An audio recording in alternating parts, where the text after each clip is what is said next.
Hey, Beau. Hey, Eric. Here we are. This will be fun. Is it the real us or is it the fake AI us? So this will be interesting. Take a stab at this. Um, Yeah, AI. maybe should we frame the conversation AI around music learning or just all music? Because I feel like How maybe about music learning. a general overview of what AI can contribute to the music educator community, I suppose?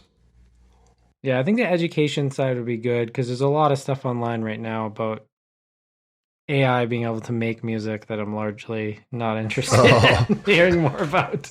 just less than an hour ago, Hmm. I got three uh, pieces that my brother put in to talk about our other brother, and apparently it's got some lyrics in there that kind of trashes,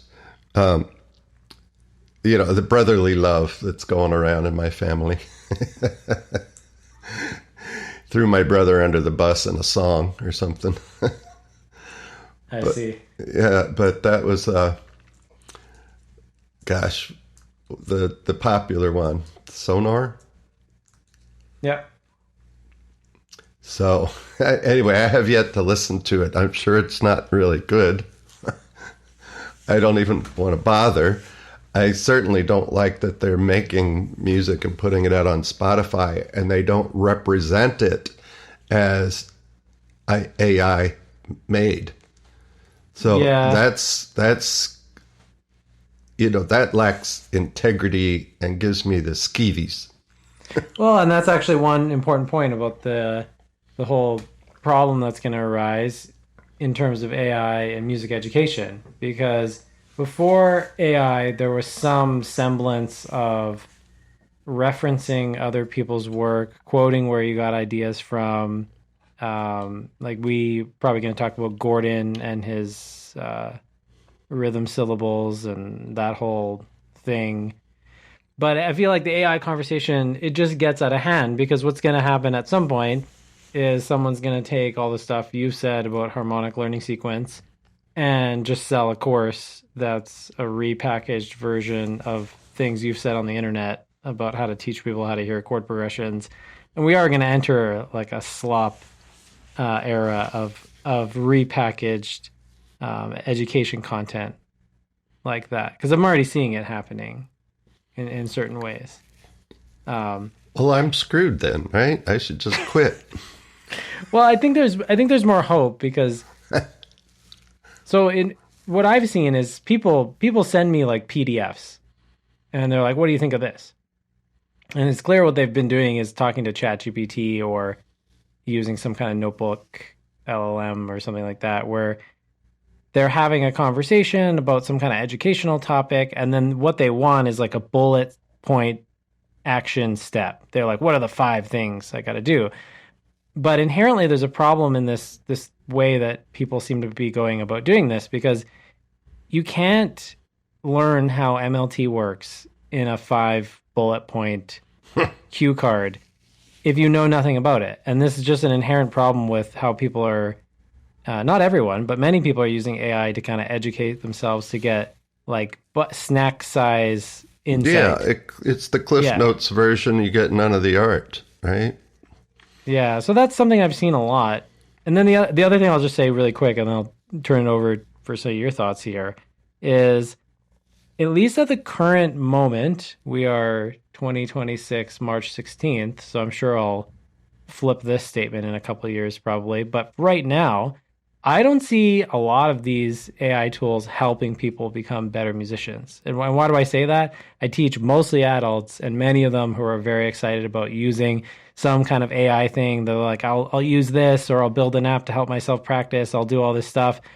I don't think it's helped anyone in a substantial way. I think people would have been better just listening to recordings and using their own voice recording app on their phone to like record things they've played. I haven't seen any AI make someone better at something that hasn't been somewhat of a distraction. Now, that's not to write everything off, but at least right now, I don't think it's like some miracle Oh, certainly cure-all not. for It's music no, education. no. I think it's Yeah. it mostly is a distraction away from, real stuff that'll really make a difference. I I think that AI, it's a language model, right? So it doesn't Yeah. absorb videos, right, of people's behavior. All it does is analyze the language that's on the Okay. internet. And Yeah. and I so I don't know if we should so I've spent thousands thousands a thousand hours easily using AI to develop an app. Hmm. And man, oh man, I was just angry at it all the time. It's like, don't you remember I already said this and you're feeding me this, or you gave me the wrong answer for that? I don't trust you.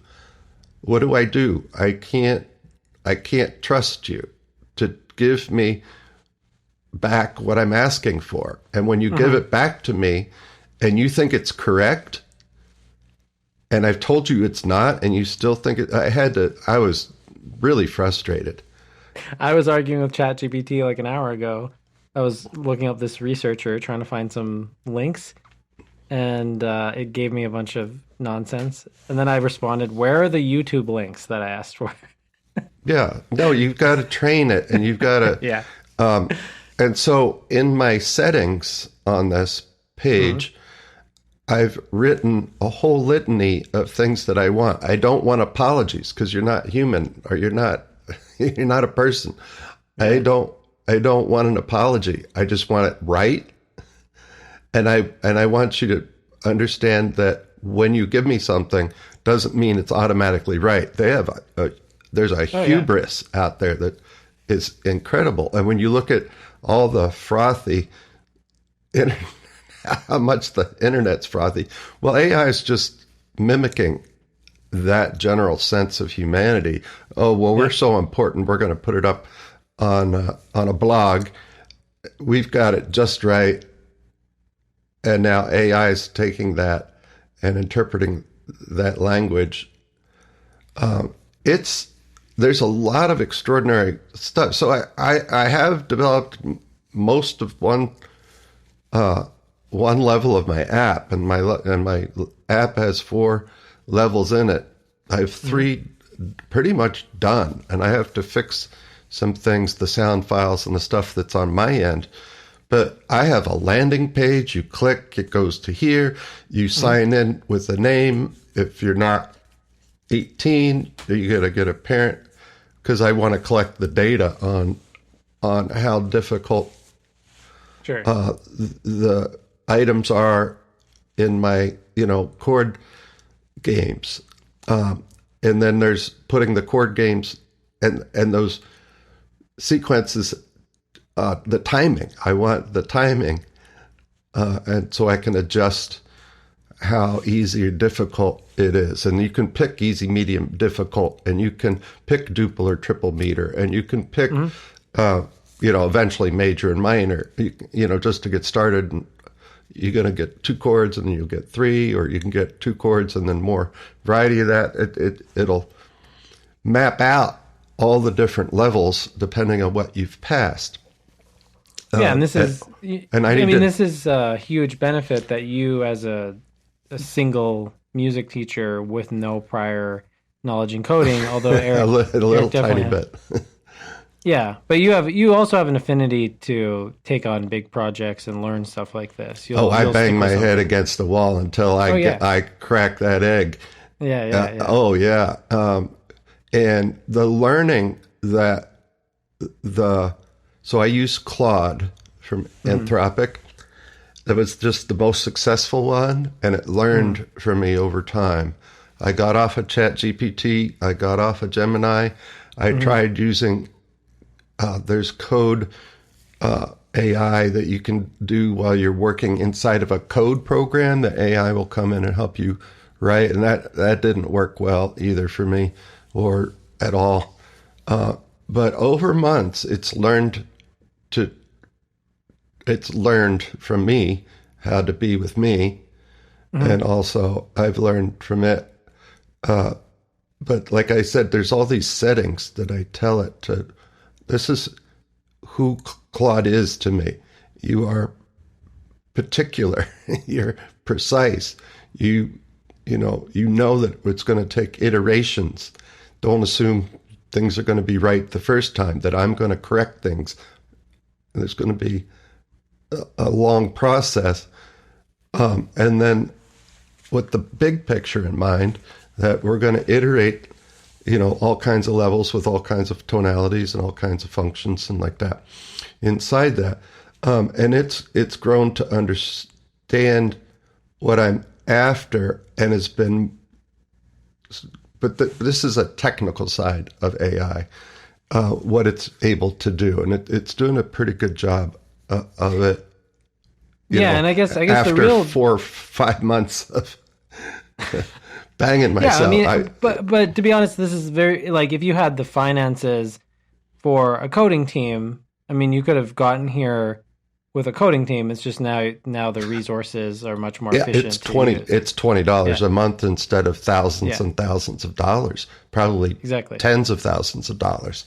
So the impact that'll have on music education, because there's going to be other people, making programs and apps, and we're going to see some kind of uptick in, I think what we're going to see is an uptick in all kinds of ear training apps and like different music curriculums that are being designed. And at some point, because you're one person, there are big companies out there that already do music education online, like Simply Piano and Musician and all these kind of companies.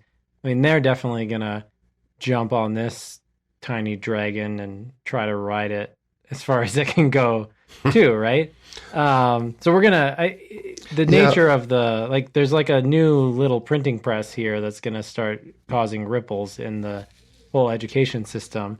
I've attempted to use ChatGPT to interact with me, to practice with, and this is one way I would like to use an AI to practice as a musician, where I would like to say, hey, I'm trying to learn how to audiate these 3 new chord progressions. Yeah. Can you randomize them and play me examples for them? And then I'll sing them back to you, and we'll make kind of like a collaborative practice. But ChatGPT is totally unable to cooperate. It can't do it. No, it's not even. It's not even on the horizon. To be able to do that. What I hope it will do is say, but there's this great app that Dr. Eric Rasmussen is developing, and it's called. I guess this is what's interesting though in terms of apps. Like I see 2 paths here. I feel like a lot of people would want, say you're a new musician, you would want an app that guides you through a curriculum, right? Mm-hmm. So you can learn the content well, and if you want to learn, MLT stuff, you buy Eric's app. In terms of where I am, and I think many people are where if you're a more advanced musician, I want something that I can practice with, that's not telling me what content to learn. I will tell it the content, and then it is used as a sounding board to help me organize the learning, organize practice sessions. I think there's a market for that type of kind of co-pilot, in terms of practicing. Yeah. So I watched Iron Man last night, and I realized we're basically entering, like, he has whatever, the English guy is his AI assistant. Yeah. And anyways. Yeah, we're getting into the future is now, baby. I think that, there's going to be a flood of stuff that's really easy to produce and get out there, and some companies will do that. But what they don't have, is music learning theory, division. Right? Yeah.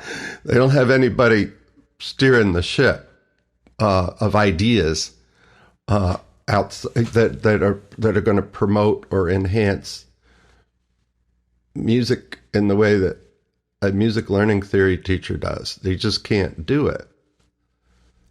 It's kind of like the if your ladder's on the wrong wall, it doesn't matter how fast you're climbing it, you're just going the wrong place faster. I think the bottom line is that it's going to be, certain content and delivery methods that, will have to be the computer isn't going to do all of it. Like there has to be the choices, the artistic choices, because it can't make artistic choices at all. Mm-hmm. It's really bad at anything art and music. And all it can do is put together words. Yeah, and put those words into all kinds of code. And I don't know who said this, but I like this term, stochastic parrot. Stochastic. What's stochastic? So there's an element of randomness and predictiveness inherent in LLMs. Like the way they work is by essentially like predicting through some kind of insane probabilistic calculation, like what word should come next. Yes. They just do that on steroids, right? So inherently they're going to hallucinate. I mean, inherently they're going to come up with things that make no sense. And unfortunately, they've been trained to be very sassy and confident at the same time. Which baffles me. Every once in a while, in fact, early on, it was more than once in a while. It was every 3 or 4 sessions. So you go and you start a chat, and the chat wasn't going well, and I was trying to get it to go well. And what I learned, what it taught me to do, is to just leave. Mm-hmm. And I started another chat, and it's like you're starting with a fresh new personality. Mm-hmm. They had personalities that some worked really well. I was like, well, that was an amazing session. We got a lot of work done. It wrote a lot of code.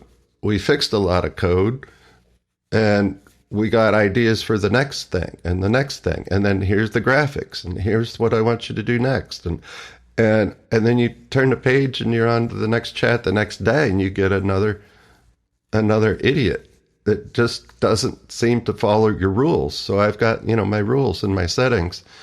I don't want these markdown sheets. I want PDFs. Mm-hmm. I don't want, everything I want, give it to me in a PDF that I can download. I had to train it to send me full files because I don't want to go in and search for the code and replace lines here and there. Just give me the whole file all at once. And it learned. And now it always does exactly that. And it's going much quicker. And so it's really amazing that I could do that, and I can do that on the budget that I have, which is $20-some a month or whatever. Occasionally I pay for extra time, but sure, yeah. I mean, one of the things I find interesting about at least how people are using LLMs or like AI right now is it's funny because you're a music teacher, so it would make sense that you want to try to put the ideas and the techniques that you've learned into some kind of piece of software or an app that you can share with a larger group of people and collect data with and stuff like that. But what's interesting is I know plenty of students who are making their own apps to practice stuff. I'll tell them, hey, maybe you should practice hearing harmonic functions with no root note because you're pretty good at hearing the root note in the bass now. So let's maybe do the whole thing again. Let's learn to hear a bunch of functions without the root note. And I have like 6 students that have made their own apps for doing that so that they can practice, which is hilarious if you think about it. Yeah. And this is why I think I come out a little curmudgeonly on the student side of this anyway, because I haven't seen it help anyone.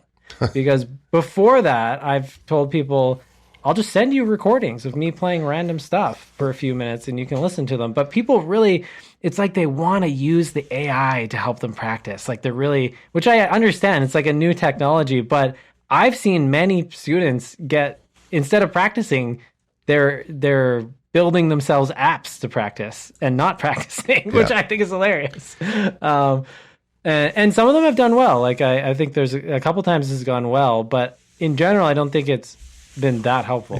Yeah. I've used it too can you find me songs in this style that are under 3 minutes in length? Mm-hmm. And it'll give me 10. And I said, no, I need like 1,000. Get me, and I want some I want some blues that has 2 5s in it, or I want some blues that's just straight. I want I think this is actually a better use for most to students. help, to help me. An enhanced search engine. It's on steroids.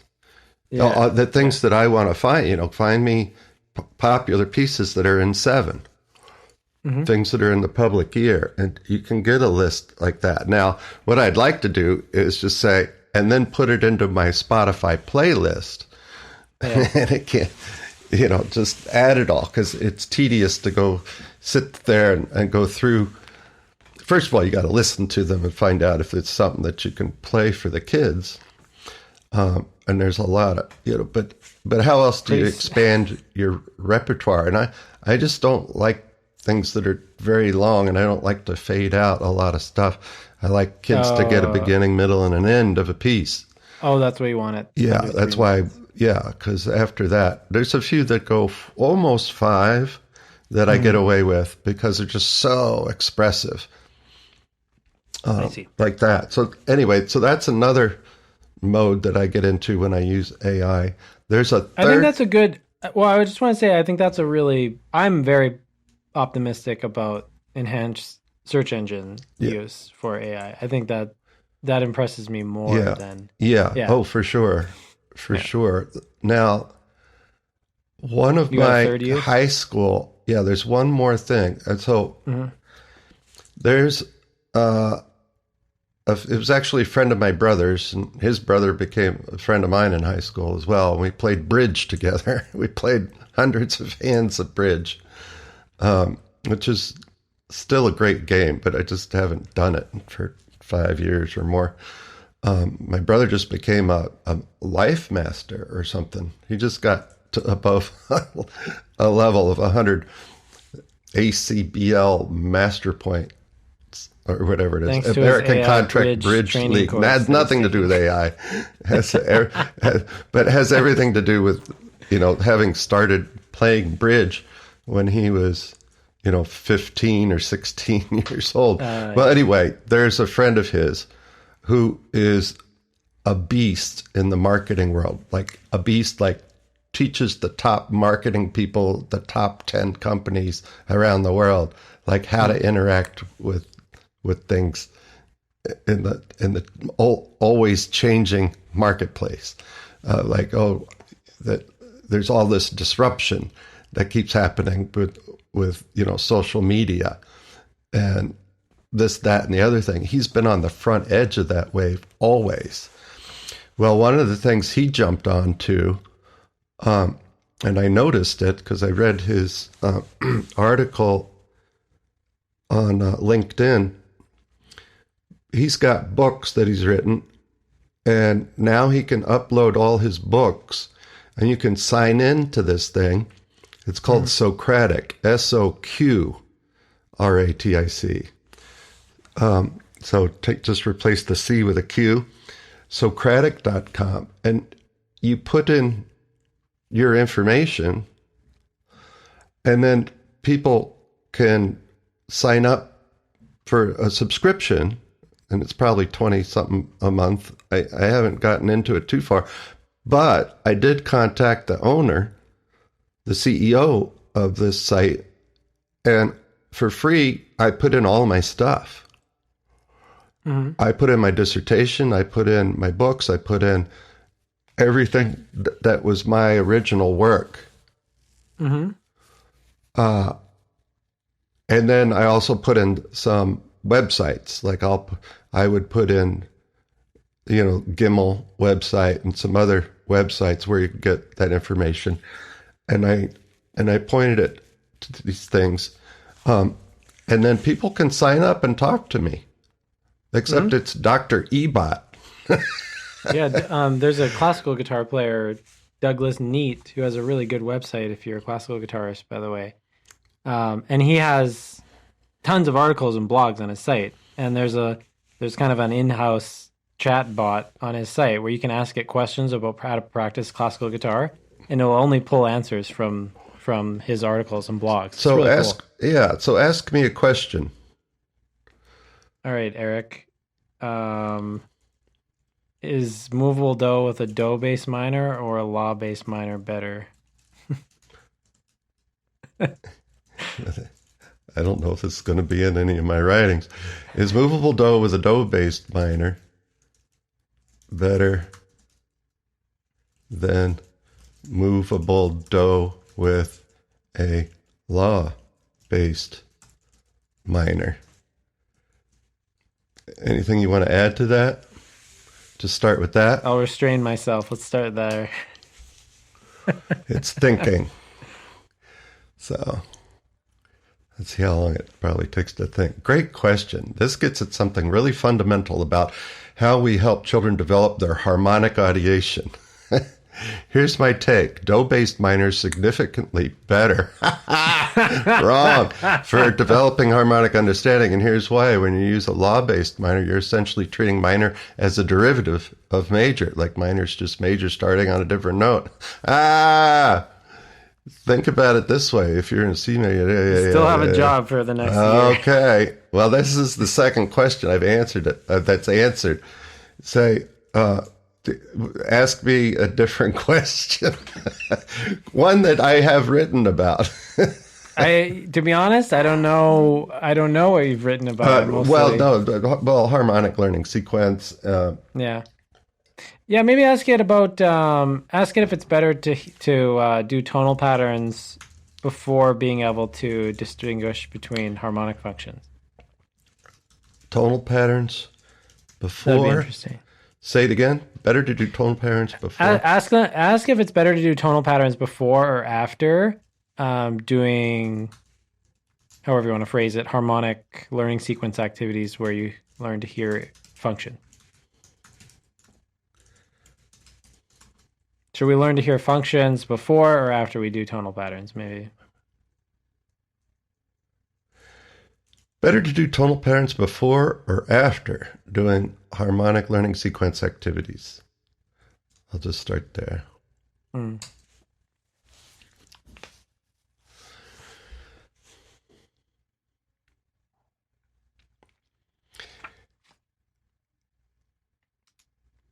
This is one of the most important questions about how to sequence instruction, and honestly, you don't need to wait for tonal patterns before starting HLS activities. Let me explain why this might feel counterintuitive, but is actually grounded in how children develop harmonic audiation. The traditional assumption versus reality. Traditional MLT practice suggests you teach tonal patterns at the oral level on bum and move to the verbal association level with syllables, and then maybe get to harmonic understanding.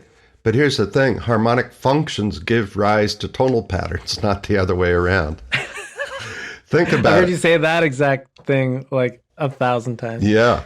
Think about it. When you hear a melody, and that's bold, by the way.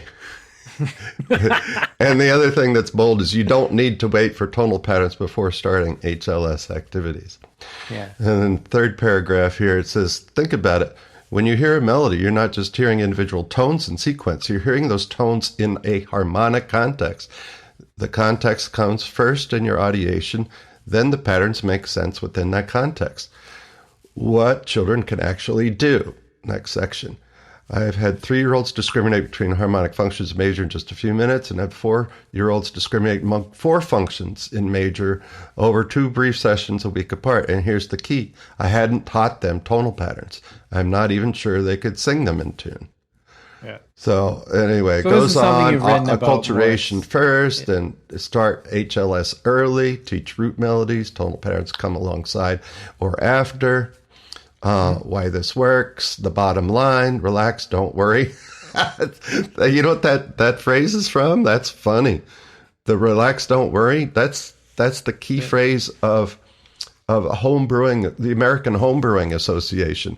Relax, don't worry, have a homebrew. When you're first learning to homebrew, it's like while you're brewing, relax, don't worry, have a homebrew while you're brewing. And it will all turn out. So the key is to be patient and careful about how quickly you move. It takes weeks to remediate unnecessary confusion. This is me. There's nothing in here that's not exactly what I would say. Yeah. But it's pretty concise and clear, which is different than me. But that's a pretty good answer. And for $20 a month, you can sign up and ask me questions like that, I guess. Ask the bot. Yeah, that's cool. Just don't ask it about movable dough right now, right? So there's some problems. So that's a taste of what AI can be. I kind of like Socratic. It doesn't cost me anything. It would pay me, but you got to get like a 50 or 100 subscribers or something. Yeah. Like that. Well, I'm sure this will come up in future conversations, but it's interesting to see how things are unfolding for now. Yeah, in the world. It's useful. And if you take it for what it's useful for, in service of something that makes for good audiation. Yeah. All right. Okay, sir. Until next time. All righty. Be real.